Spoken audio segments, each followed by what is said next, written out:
Está no estatuto. O torcedor é todo aquele que aprecia, apoia ou acompanha uma determinada modalidade esportiva. E não tem jeito. Quando a gente fala de esporte, chega à conclusão de que o futebol é mesmo a paixão nacional do brasileiro. No Repórter Justiça desta semana, nós vamos falar sobre os direitos e os deveres dos torcedores. Você vai saber o que prevê a legislação para caso de violência dentro e fora dos estádios. E mais, os projetos para incentivar a prática esportiva entre as crianças. O Wendel é um aficionado por futebol. Tanto amor pelo time do coração rendeu uma coleção que não para de crescer. Já são mais de 20 anos comprando camisas do Gama. No armário, pelo menos 300 delas. Isso sem contar com chinelos, toalhas e outros adereços. O clube do Distrito Federal chamou a atenção do advogado desde que ele era pequenininho. Eu costumo dizer com meus amigos que você não escolhe o time, é mais ou menos como se o time escolhesse você. Então eu sou nascido no Distrito Federal, sou nascido em Brasília, sou candango e eu sou muito bairrista. Então eu sou patriota, sou bairrista e eu acho que eu tinha que torcer para um time da minha cidade. A paixão veio de berço. O pai dele já era um fanático. Não é à toa que o nome Wendel é uma homenagem a um grande craque do passado. Até o meu nome Wendel é porque o Wendel era um goleiro da seleção brasileira na década de 80. Então seria o equivalente a você ver hoje um jovem chamado Tafarel. O ano era 1998. Lá foi o Wendel para a primeira partida de futebol da vida dele. Em campo, Gama e Londrina no Mané Garrincha. O torcedor pé quente assistiu de perto a uma partida emocionante. Viu o Alviverde golear o time paranaense por 3-0. Foi para a rua comemorar o título inédito de campeão brasileiro. De lá para cá não perdeu um jogo, quer dizer, quase nenhum. Eu perdi um jogo que foi num dia de uma prova de concurso que eu fiz. Então esse foi era uma viagem muito interessante, todos os meus amigos, vamos. Eu falei, não, esse concurso eu estou estudando, eu vou fazer. E foi até um concurso que eu acabei sendo aprovado. Então assim, mas geralmente não perco nenhum jogo. Eu organizo a minha vida de forma que é uma vez por semana, né? Não é assim aquele compromisso diário. Então dá para você trabalhar, dá para você ficar com a família, dá para você se divertir, mas uma vez por semana é uma coisa que eu gosto de fazer. E o que justifica uma pessoa gostar tanto de um esporte? O esporte se transformou em várias igrejas, facções, se quisermos dizer também, facções rivais que pertencem a determinadas igrejas, são os clubes, tá certo? As torcidas. Então, o esporte, na medida em que se profissionaliza, isso já começa no amadorismo, não é? Passa a ter ídolos, passa a ter rituais, passa a ter reverências, não é? Sistemáticas, quase canônicas, e aí então a coisa toma rumos imponderáveis.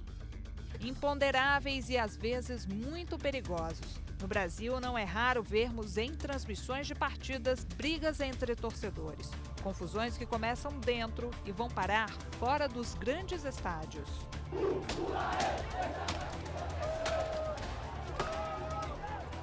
Alexandro é presidente da Associação Nacional de Torcidas Organizadas. Diretamente de São Paulo, gravou um vídeo explicando o surgimento de uma massa de torcedores. A torcida organizada, via de regra, ela nasceu para incentivar seus respectivos clubes e promover as festas e o entretenimento na arquibancada. Então, ela de fato é um grande instrumento e a extensão do futebol para fora de um campo. A torcida ela é mal vista pelos elementos que ela compõe.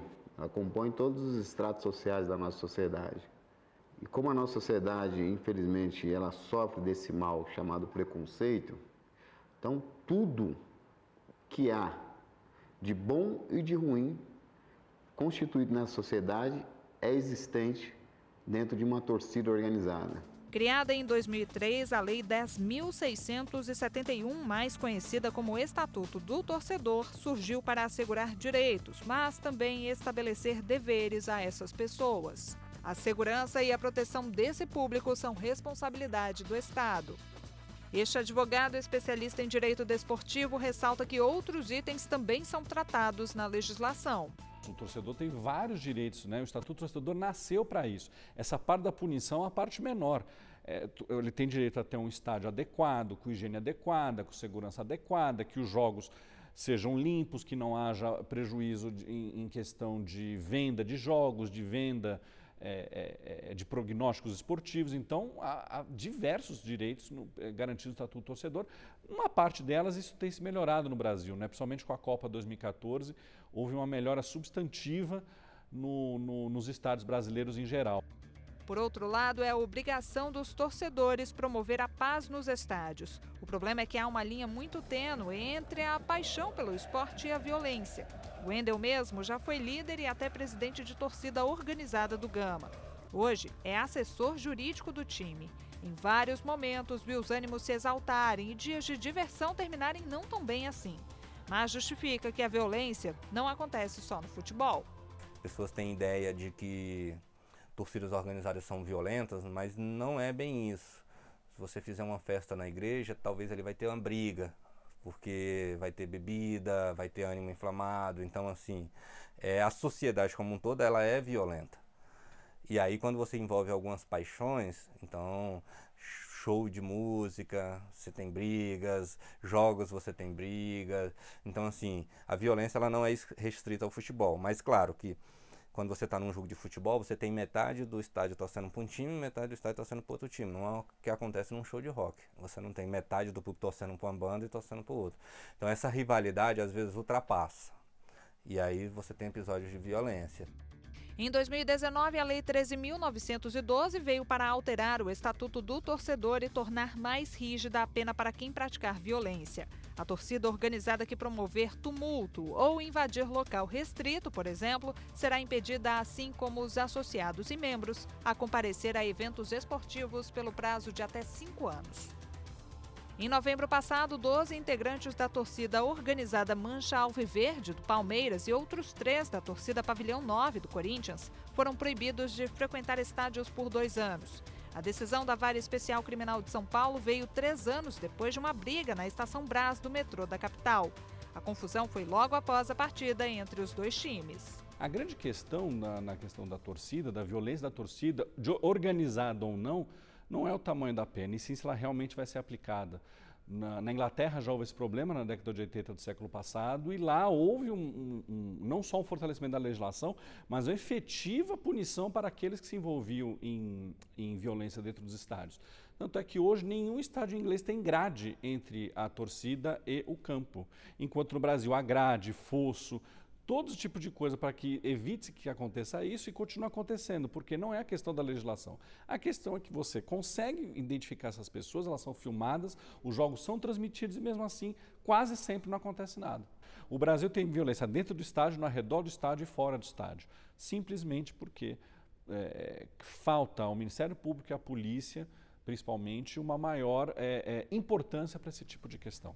Há 4 anos, o Luciano foi com os filhos assistir a uma partida entre Palmeiras e Flamengo. Não conseguiu escapar de uma briga que acabou envolvendo até a polícia militar. É muito complicado, as torcidas brigam por nada, é complicado. Então acho que o torcedor que tem que mudar. Foi uma cena que eu não quero que se repita mais em lugar nenhum, porque não é bom, né? Não é bom mesmo. Uma proposta em tramitação na Câmara dos Deputados prevê a criação de um disque denúncia contra torcedores agressores. Pode ajudar na identificação, no sentido de, olha, aquela pessoa que está filmada e vocês ainda não sabem quem é fulano de tal, procure ele no bairro tal. Pode ajudar nesse ponto, mas hoje, com tantas câmeras, né, nós já temos estádios no Brasil que fazem identificação biométrica para saber quem são as pessoas que entram no estádio. Será que é esse tipo de disque denúncia que vai ajudar bastante? Eu acho que pode ajudar, mas muito menos do que as pessoas possam imaginar. Na luta pela paz entre torcidas, fica um recado. Consciência na hora de torcer. Torcer é alegria. torcer é entretenimento, torcer é lazer. Não perca a sua liberdade por conta de 5 minutos de aventura.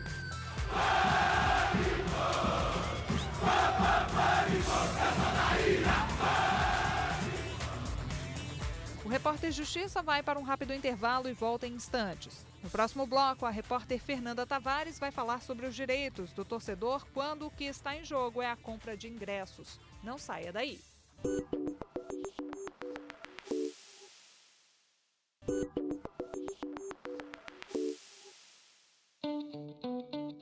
Flamenguista roxo e de carteirinha. O Pablo é sócio torcedor do time e acompanha os jogadores sempre que pode.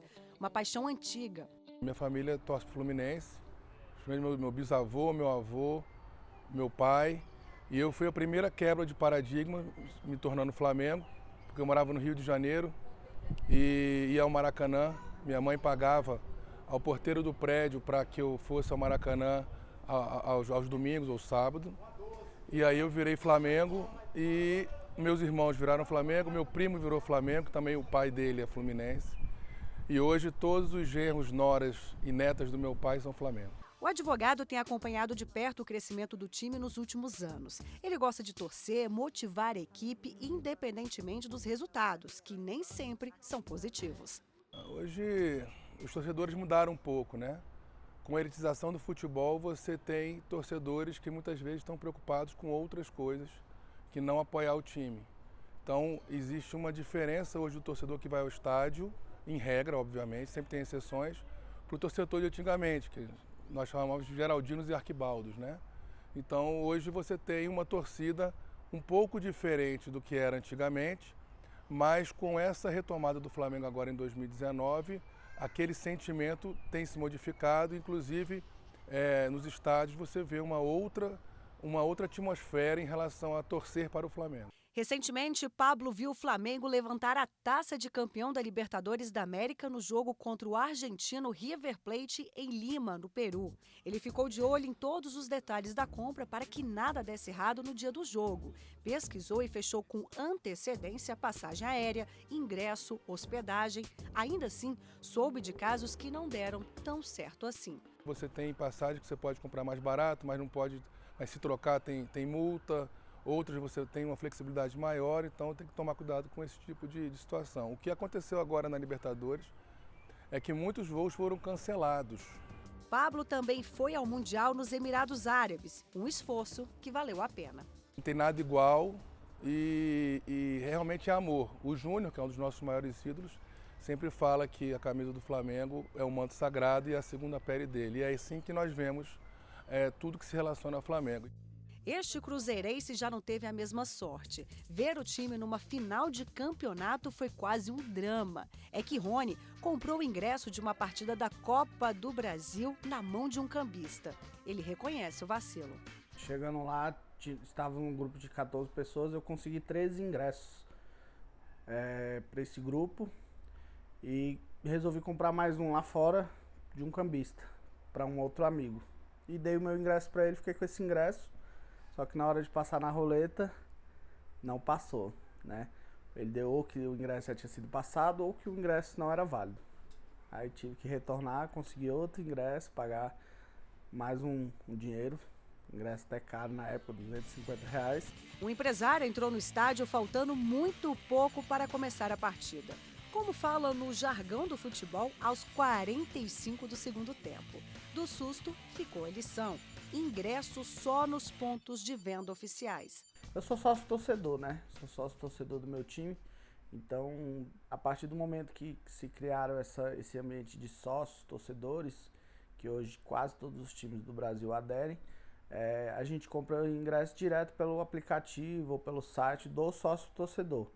Então, hoje diminuíram muito essas questões de fraude, do pessoal tá vendendo ingresso falso, até porque diminuíram muito o número de cambistas por causa disso, porque hoje em dia 99% das pessoas que vão no estádio são sócios torcedores, né? No mundo do futebol, há regras claras a serem cumpridas, principalmente fora de campo. Isso inclui a venda de ingressos. Primeiro, é a obrigação do fornecedor a fazer a publicidade, né, do site oficial, disponibilizar, né, trabalhar de formas que evitem essas possíveis fraudes quando a gente está falando de um site virtual. Então tem que ter uma ampla publicidade. Olha, o ingresso está sendo vendido pelo site X. É obrigação do fornecedor. Helena lembra que a compra fora dos pontos oficiais é ilegal e tira qualquer direito por parte do torcedor. Aquele torcedor que adquire o ingresso da mão do cambista, ele está correndo risco. Se der certo, tranquilo, ele correu o risco, ele assumiu e deu certo. Mas se der errado, ele não tem direito nenhum de reclamar, porque ele participou, entre aspas, de um crime, porque esse ato de cambiar ingressos, ele é considerado crime. Nem mesmo a construção de grandes arenas como esta daqui para a Copa de 2014 conseguiu garantir o conforto dos torcedores. Durante as transmissões, é possível ver muita gente assistindo ao jogo assim, nos corredores. O artigo 22 do Estatuto do Torcedor garante o lugar marcado na compra do ingresso, só que a gente sabe que nem sempre é assim. Por isso, o espectador que não consegue ver o jogo ou que assiste a partida em más condições, ele pode pedir uma reparação com uma ação na justiça. O torcedor que ficou no prejuízo deve buscar provas que mostrem o que aconteceu. E fica a dica, em muitos casos a troca de ingressos pode ser realizada. Quando há o cancelamento ou adiamento, é sim dado ao consumidor, ao torcedor, né, barra consumidor, a oportunidade ou de receber o dinheiro de volta ou de, se foi adiado, ele trocar o ingresso pelo próximo. Como aconteceu, por exemplo, no final da Libertadores de 2019, né, no jogo do Flamengo, que ele foi transferido de lugar. Né, era numa cidade e foi para outra cidade, no Peru, Lima, no Peru. Então, quando a gente observa essa situação, o que foi que a organização do evento fez? Ela disponibilizou aos torcedores que eles ou retirassem os valores, requeressem a restituição dos valores, ou que eles trocassem, né, o ingresso, porque não seria troca automática, era necessária a manifestação desse torcedor para trocar o ingresso. E como eles já tinham adquirido, eles tinham prioridade nessa troca. A seguir no Repórter Justiça, como é feito o trabalho com crianças para estimular a prática de esportes. Nossa equipe foi a uma escolinha de futebol para mostrar como essa paixão pode ser desenvolvida desde cedo. Não saia daí que a gente volta já.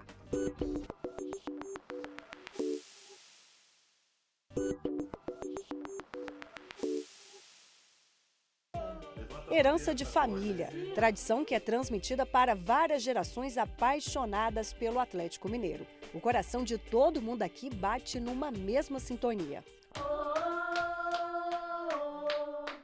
Vai pra cima deles, torcer pro Atlético, eu acho que é o que me move, né? Então, a gente se encontra para diminuir a distância entre Minas e Brasília, e por uma paixão que é o futebol.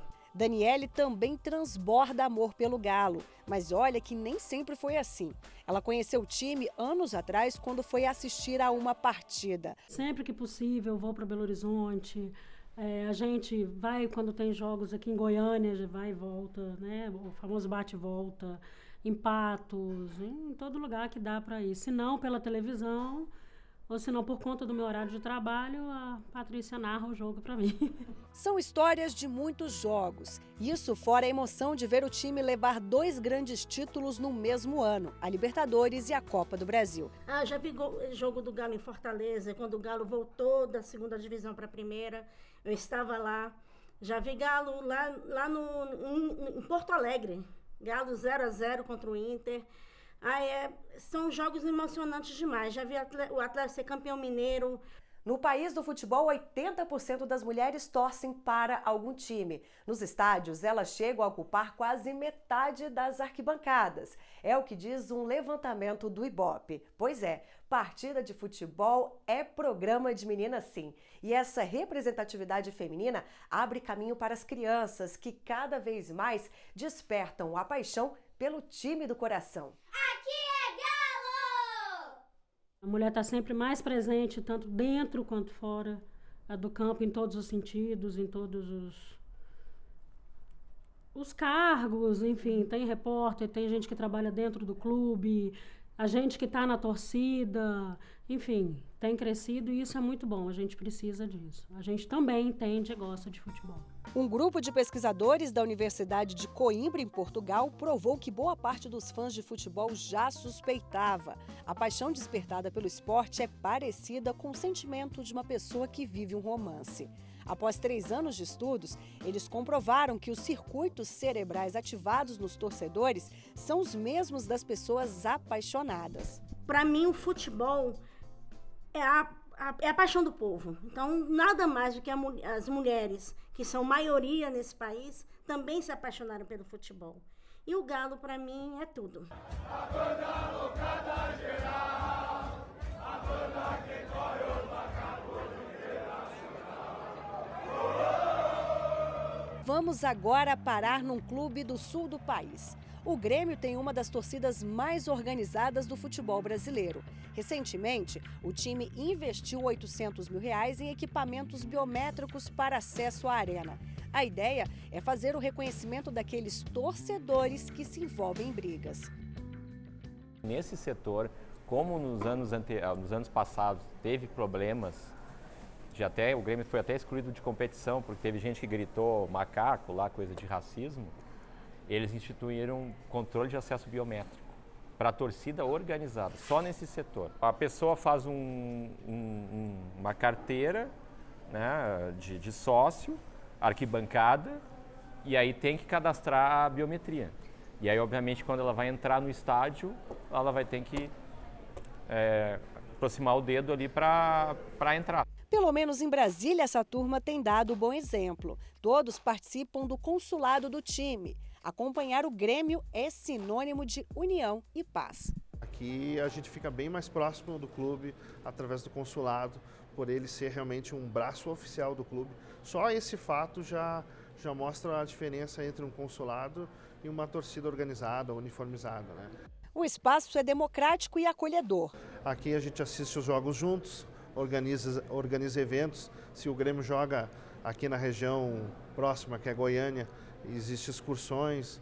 O consulado, como ele é uma representação do clube, né, o oficial do clube, ele tem toda esse know-how para organizar qualquer tipo de evento.